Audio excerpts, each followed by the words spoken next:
यह मूवी सच्ची घटना पर बेस्ड है जो किसी को भी दहला कर रख सकती है। मूवी शुरू होते ही 1972 का समय दिखाया जाता है जब एक प्लेन जिसका नंबर 571 होता है वह कुछ रग्बी प्लेयर्स को साउथ अमेरिका से सेंटियागो ले जाने वाला था। उस प्लेन में लगभग 45 पैसेंजर मौजूद होते हैं। यह जब दुनिया की सबसे बड़ी माउंटेन जिसे एंडीज कहा जाता है वहाँ से गुजर रहा होता है, लेकिन तभी उसके चारों तरफ बर्फ का कोहरा फैल जाता है जिससे पायलट को कुछ दिखाई नहीं दे रहा था और वह प्लेन से अपना कंट्रोल खो देता है। इससे पहले वह कुछ समझ पाता, लेकिन तभी एक बड़े से चट्टान से टकरा जाता है और इसके 2 टुकड़े हो जाते हैं। आगे वाला भाग टूटकर बहुत दूर आगे जा गिरता है। इस हादसे में काफी लोग उसी समय मारे जाते हैं और कुछ लोग जख्मी हो जाते हैं। इस जगह का टेम्परेचर -30 डिग्री होता है। इनके पास उतने कपड़े भी नहीं थे कि वो लोग अपने आप को उस ठंड से बचा सकें। उस रात तेजी से टेम्परेचर गिरने लगता है। वो लोग ठंड से बचने के लिए टूटे हुए भाग में जाकर छिप जाते हैं। कुछ लोग तो उस गहरे सदमे की वजह से जोर जोर से चिल्लाने लगते हैं। सुबह होती है तो वो लोग देखते हैं तूफान थम चुका था, लेकिन इस वक्त उनमें से कुछ लोग दम तोड़ चुके थे। सूरज की रोशनी देखकर उन्हें थोड़ा अच्छा महसूस होता है, लेकिन जल्द से जल्द इन्हें यहाँ से नहीं निकाला गया तो ये लोग मारे जाएंगे। सभी मिलकर खाने वाली चीजों को ढूंढकर इकट्ठा कर लेते हैं जो उन्होंने अपने साथ लाया था। सभी ये सोचकर खा रहे होते हैं कि हमारे पास थोड़े से ही खाने हैं जो शायद हमें कब तक जिंदा रखेगा। तभी उन्हें एक प्लेन दिखाई देती है जो शायद इन्हीं की तलाश में आई हुई थी, लेकिन वह इन लोगों से बहुत दूर होती है। वो लोग काफी आवाजें भी लगाते हैं लेकिन कोई फायदा नहीं होता। दरअसल ये लोग जहाँ फंसे होते हैं वो बड़े बड़े चट्टानों की घाटी थी। तीसरे दिन हम देखते हैं एक प्लेयर किसी तरह से बर्फ को पिघलाकर बूंद बूंद करके पानी इकट्ठा करता है और सभी लोग जैसे तैसे करके इसी में अपना गुजारा करते हैं। वो लोग बाहर बैग से एक्स का निशान बनाते हैं ताकि कोई प्लेन यहाँ से गुजरे तो हमें नोटिस कर ले। अगले दिन फिर एक प्लेन वहाँ से गुजरती है। इतनी दूर होने के कारण वो लोग नजर ही नहीं आते। सभी समझ चुके थे कि गवर्नमेंट को शायद पता ही नहीं कि हम कहाँ फंसे हुए हैं। दरअसल गवर्नमेंट को उनकी एग्जैक्ट लोकेशन पता नहीं होती। एक लड़के को याद आता है प्लेन के पिछले वाले हिस्से में कुछ बैटरीज पड़ी हुई थी जिसे अगर हम लोग ढूंढ लेंगे तो शायद उस बिगड़े हुए रेडियो को चला सकेंगे। इसलिए वो लोग ढूंढते ढूंढते उस माउंटेन के थोड़ा ऊपर आते हैं तो वो लोग नोटिस करते हैं कि जिस जगह पर हमारा प्लेन क्रैश हुआ था वह जगह इतनी ऊपर से दिखाई नहीं दे रही है। शायद इसी वजह से वो प्लेन यहाँ से चले गए। किसी तरह दिन गुजरे और जैसे ही एक हफ्ता होता है तो इनका सारा खाना खत्म हो जाता है। वहाँ कोई जानवर भी नहीं था कि उन्हें मारकर खाया जा सके। भूख के चलते उनका इतना हाल बुरा हो रहा था कि वो लोग चट्टान पर लगे काई को खाने लगते हैं और कुछ तो सिगरेट भी खाने लगते हैं। जब उनके पास कोई ऑप्शन नहीं बचता तो सभी लोग डिसाइड करते हैं कि हमें जिंदा रहने के लिए अपने दोस्तों की मुर्दा बॉडीज को खाना होगा। उनमें से एक लड़का जिसका नाम कैनेसा होता है, सबसे पहले यह आइडिया उसी के दिमाग में आया था, इसलिए पहले वही ट्राई करता है। उसके साथ कुछ और लोग आते हैं और कांच के टुकड़े से लाशों का मांस काटकर खाने लगते हैं।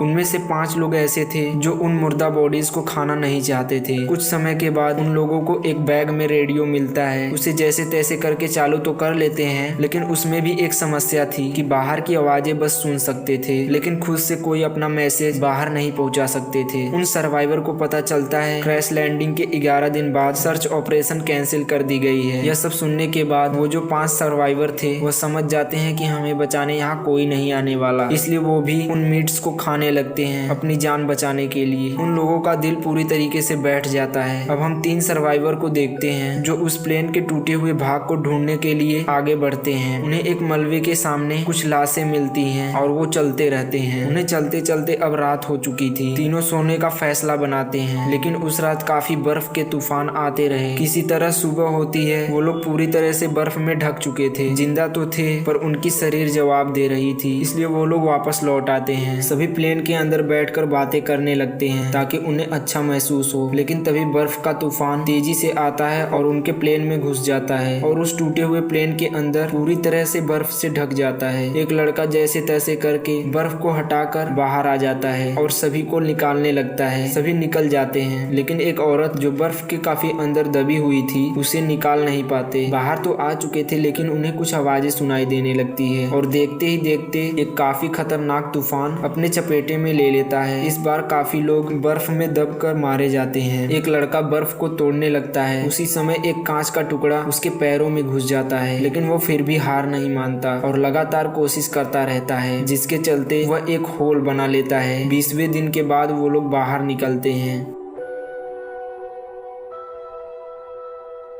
वह लड़का जिसके पैरों में कट लगा हुआ था, उसके पूरे शरीर पर जख्म फैलने लगता है। इसी बीच उसकी मृत्यु हो जाती है। धीरे धीरे करके समय बीतता है और 58 दिन के बाद वो लोग रेडियो पर सुनते हैं कि उन्हें आखिरी बार एयरफोर्स टीम प्लेन को भेजने वाले हैं और ये लोग इतना अच्छा मौका गंवाना नहीं चाहते थे। इसलिए उनमें से कुछ लोग पहाड़ों की तरफ बढ़ने लगते हैं। वो सर्वाइवर जैसे ही पहाड़ों की पीक पर पहुंचते हैं तो उन्हें दूर दूर तक कुछ दिखाई नहीं दे रहा था, बस उन पहाड़ों के अलावा। वो लोग दुखी होकर वहीं बैठ जाते हैं। अब उनकी जहन में बस एक ही बात चल रही थी कि वापस उस जगह पर लौट जाएं, क्योंकि जो उन्होंने लाशों का मीट लाया था वो अब खत्म हो चुका था। तो उनमें से एक लड़का दूसरे को समझाता है कि हमें आखिरी दम तक चलते रहना चाहिए। इसके बाद वो लोग आगे भी बढ़ने लगते हैं। कुछ दूर चलने के बाद उनकी मेहनत रंग लाई। उन्हें एक बहती हुई नदी दिखाई देती है। वो दोनों खूब पानी पीते हैं और अपनी प्यास बुझाते हैं। अब इन दोनों को 60 दिनों बाद एक आदमी का चेहरा देखने को मिलता है जो घोड़े पर आया हुआ था। दोनों काफी खुश होते हैं। उन सर्वाइवर की हालत इतनी बदतर हो चुकी थी कि उन दोनों से बोला ही नहीं जा रहा था। जैसे तैसे करके आवाज लगाते हैं, लेकिन उस फार्मर को उनकी आवाज सुनाई नहीं दे रही थी, क्योंकि उस नदी के पानी का बहाव ही इतना तेज था। इसलिए वो फार्मर उनकी तरफ एक पेपर और पेन फेंकता है। वो दोनों सर्वाइवर अपनी पूरी कहानी लिखकर हेल्प मांगते हैं। इसलिए वो फार्मर उस पेपर को लेकर 15 किलोमीटर शहर पहुंचकर उन रेस्क्यू टीम के ऑफिसर्स को दे देता है और घर आकर उन दोनों सर्वाइवर को अपने घर में बिठाकर पेट भर खाना खिलाता है। फिर इसके बाद उन ऑफिसर्स के साथ हेलीकॉप्टर में बैठकर अपने दोस्तों का लोकेशन बताने के लिए चल देते हैं।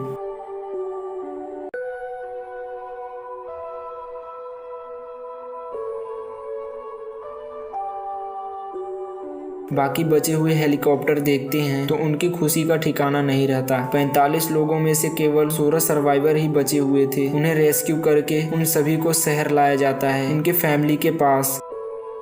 इसी के साथ मूवी की एंडिंग होती है। ऐसे ही एडवेंचरस मूवी के लिए लाइक एंड सब्सक्राइब करें।